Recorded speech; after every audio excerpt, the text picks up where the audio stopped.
Good morning, my dear friends, and welcome to the sixth day of our Ignatian online retreat. Let your light shine. In the name of the Father, and of the Son, and of the Holy Spirit. Loving God our Father, as we continue to journey with you, as we continue to experience your presence with us, help us, O Lord. Bless us with those insights that we require and need at this particular moment in our life. Give us the graces, O Lord, to uncover and know ourselves. Give us the grace and courage, O Lord, to face ourselves. We make this prayer through Christ our Lord. In the Father, the Son, and the Holy Spirit. Amen.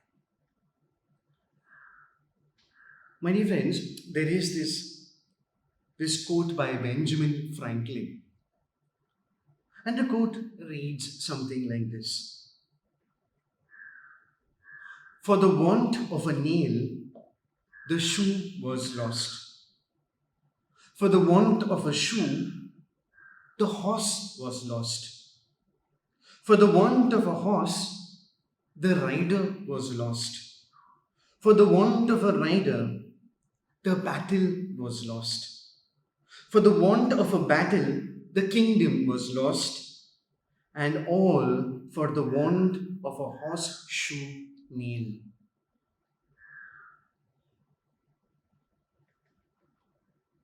My dear friends, just like this poem, very often it is one minor, small part of our lives which affects everything else. Yesterday, we began the uncovering process. We began to look at ourselves. We were looking to find out the cause of our brokenness. We looked at three main areas yesterday. And today, we are going to continue looking at three more areas. We are looking at the gospel of our life, our story. We're trying to uncover, we're trying to dig out and find out what makes us live our false selves.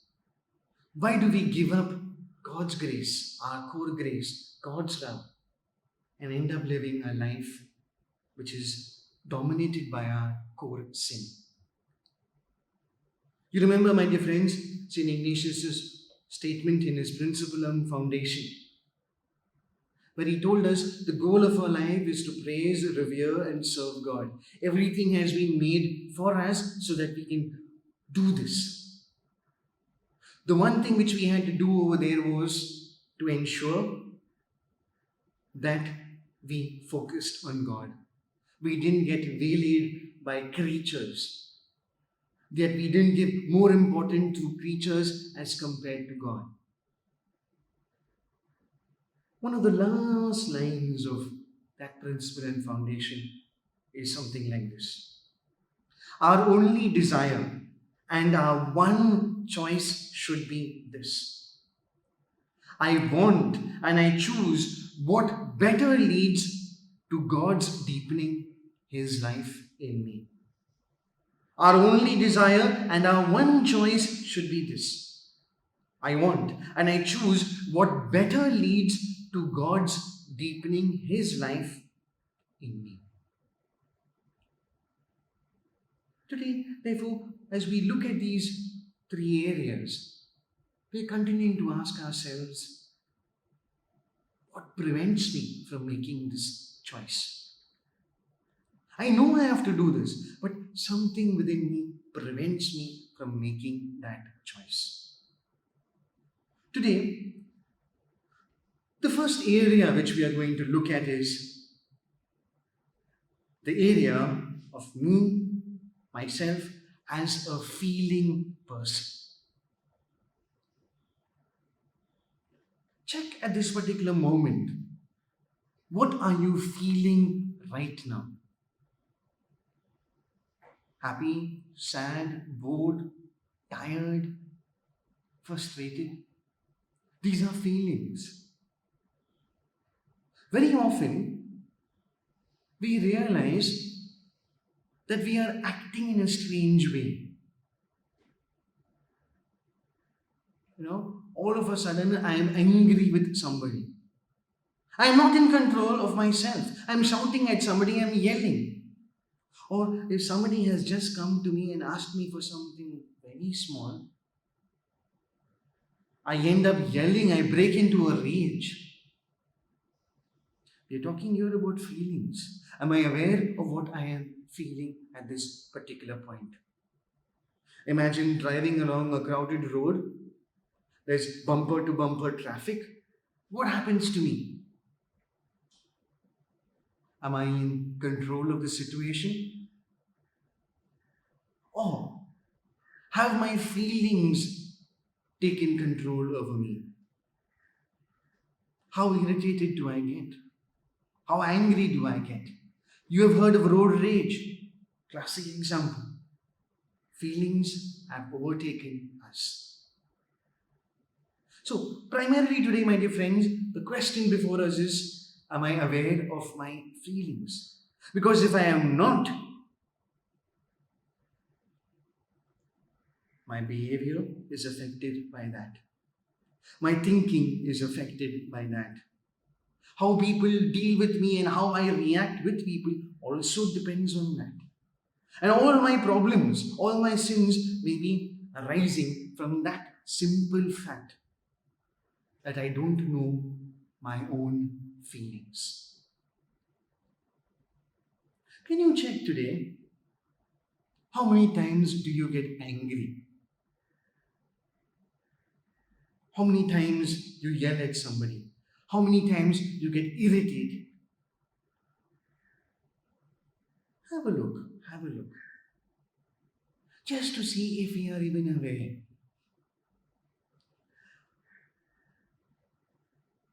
If I am not aware of my own feelings, very often I will not be aware of the feelings of others.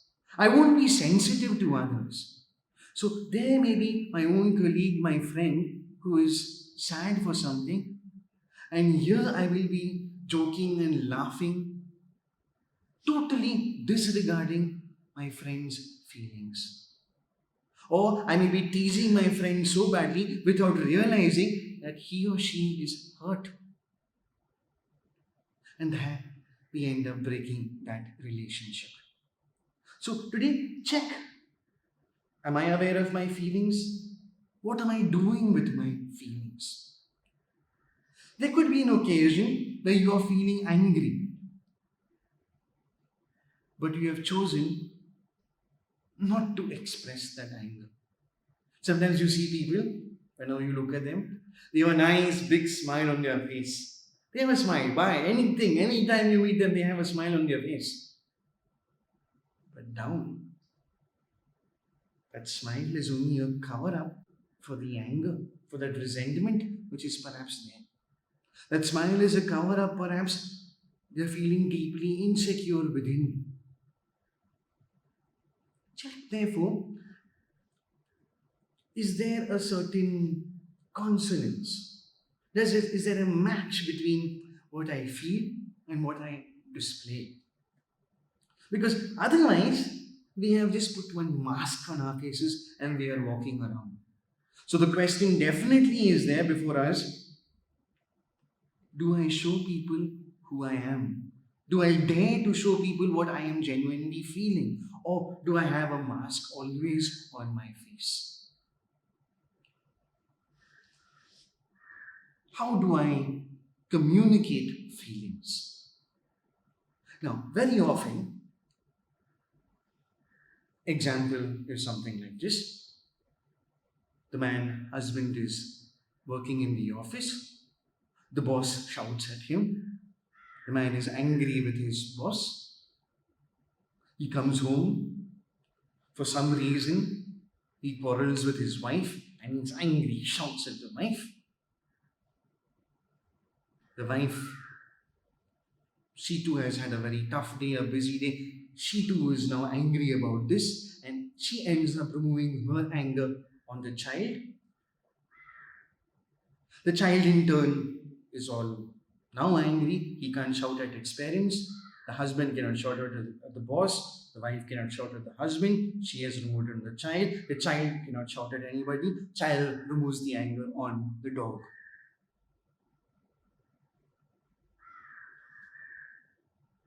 The freedom also to communicate feelings. Now, the way I will communicate my feelings to a child is different from the way I will communicate my feelings to an adult. So, good to check also is my communication age appropriate? Because at times, while dealing with a senior professional, I may be acting like a child. And that may be affecting my career, my life. So, good today to check even if my communication of my feelings is appropriate. Now, many people talk about anger. Anger by itself, my dear friends, it's not bad. You have a right to feel angry. But what you do in anger also matters.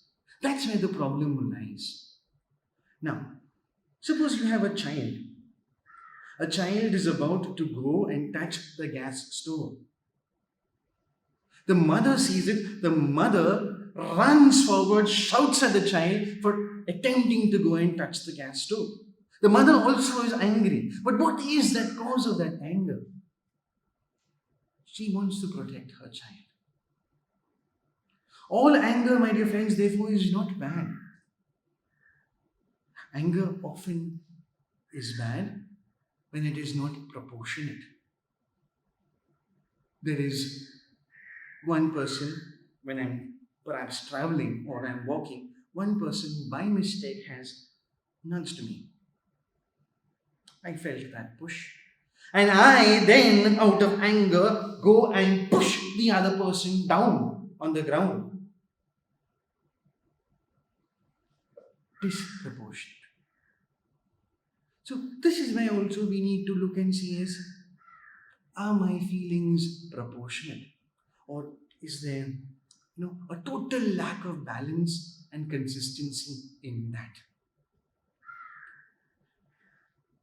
The second area, my dear friends, to look today it's a bigger area, a slightly more complex area. I am a sociocultural person. Big thing. Quite easy actually. Let's look at the first aspect. I am a social person. Now, we are born in a family. We are born in a society. None of us is an island. I need others. Others need me. My life affects others. The lives of other people affects me. This is a reality. Now, how comfortable am I with this? I am a social person. If you are an introvert, this could be a very scary statement to make. An introvert does not like to mix with a large number of people. But does that make an introvert a bad person? No. An extrovert, on the other hand, wants to mix with people, be around people. Does that make an extrovert a bad person? No. An introvert, my dear friends, if it is necessary, can be with people, can function with people, but at the end of the day, an introvert person draws energy by being with himself or herself. An extrovert, on the other hand, after a tiring day, would like to be with people so that he or she can be charged up once again. So, there is a certain difference in personalities. So, if I am either this side or I am this side, there's nothing to really worry. But, does my behavior affect others? That is something which we can also look at. Do you like helping others? Most people would say, yes, yes. I mean, if somebody is in need, somebody asks for help, I'm very happy to offer myself to the person. I know I have the expertise, so definitely I will be willing to help somebody else. Now check whether the other part is also true. Am I comfortable asking for help? Here, many people are not ready. They find it difficult to ask for help. It hurts. It hurts. It hurts their ego to actually say that I have to depend on somebody else. Or there has been pain, there has been rejection in the past, so today they do not have the confidence to approach somebody else. Now, this is also something which we can explore. Because perhaps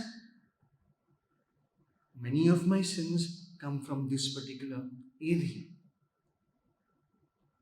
Let's look at what does it mean to be a cultural person. Many of our problems could actually arise from this particular area also.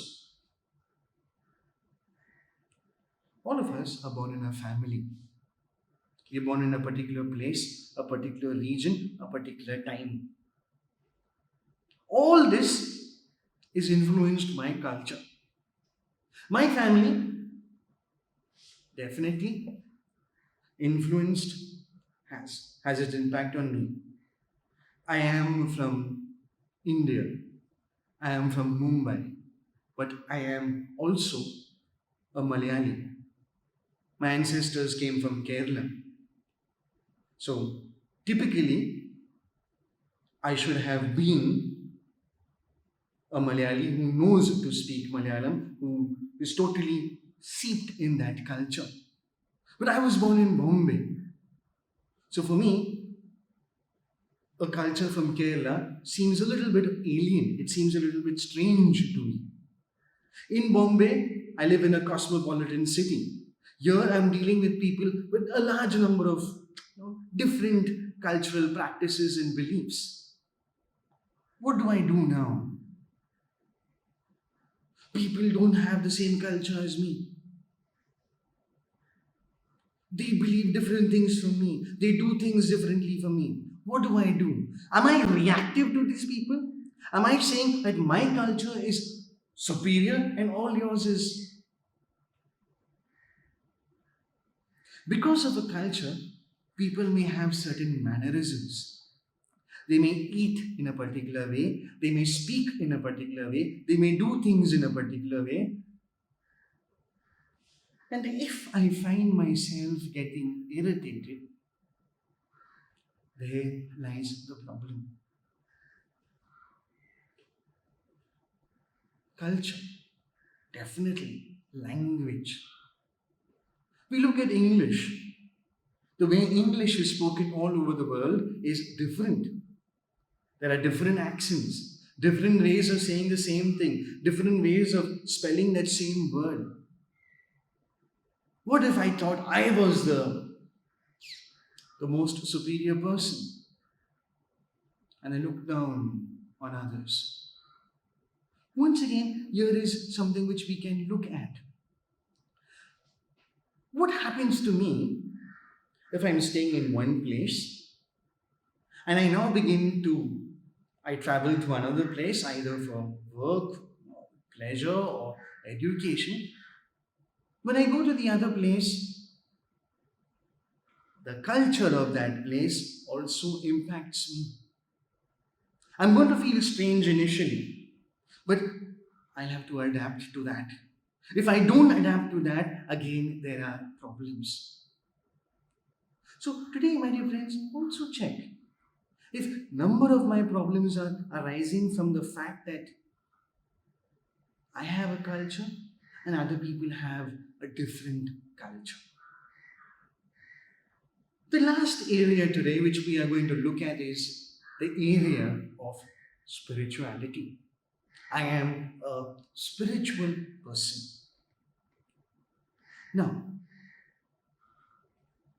important for us to understand what this aspect really means. When I say I am a spiritual person, it basically means I have a certain belief system.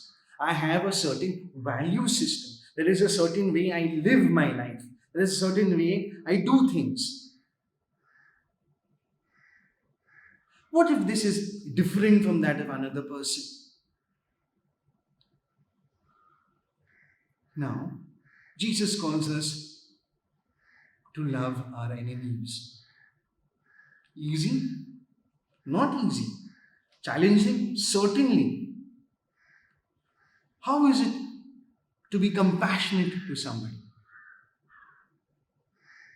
I may not be earning a lot of money, but there I see a poor beggar and I want to give money to that poor beggar.